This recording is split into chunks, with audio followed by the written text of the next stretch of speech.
Said, brother, what is your view on the war with Iraq? I think it's a criminal war. Let's just be very clear. I'm an American citizen, but as an American citizen, I still have the privilege to have a dissent with my government about something I think is a criminal act. I think that the war on Iraq is a criminal war. It's not the issue of Saddam Hussein. That's not the issue.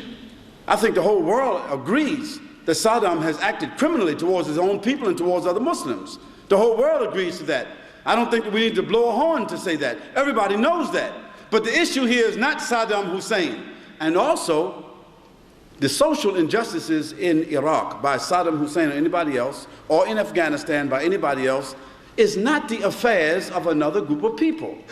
Who appointed the United States of America? Who appointed Great Britain? Who appointed anybody to go into another country and to restore social justice while they don't have it in their own country?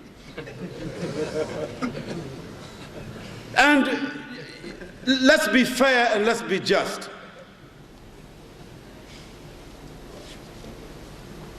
Did the people of Iraq, if they are oppressed and tyrannized by Saddam, did they ask America or Great Britain, did they ask to come and be rescued? They didn't. So how you go somewhere to rescue some people they didn't ask? No, there is something inside that land which you want, and you're using their oppression as a guise to capture what you want. And what you want is not Saddam. Because whether Saddam goes into exile or not, they are going in because it's what they want. And only Allah subhanahu wa ta'ala, the Muslims themselves, we don't need to talk about this issue. Because if we had the power to stop them, we would have stopped them. We don't have the power. So why we keep talking about it?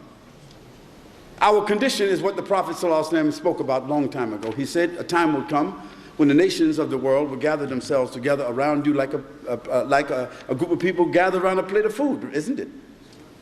Huh? And they will have what? No respect for you. They will have no respect for you, and you will have substance like Gutha is-Sayd. Like the foam when the bubbles on the shore, on the sea, when it goes to the shore, it goes back, it leaves nothing there but trash. So the substance of the Muslims is like that today. So the Kafirs, whoever they are, they know our substance because they know the real Muslims. They dealt with the real Muslims before.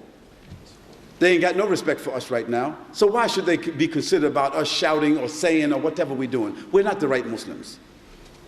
So what's going to happen in Iraq will happen by the command of Allah subhanahu wa ta'ala. And this musibah, which we will suffer and they will suffer, is from Allah subhanahu wa ta'ala. Don't blame the ones who bring it.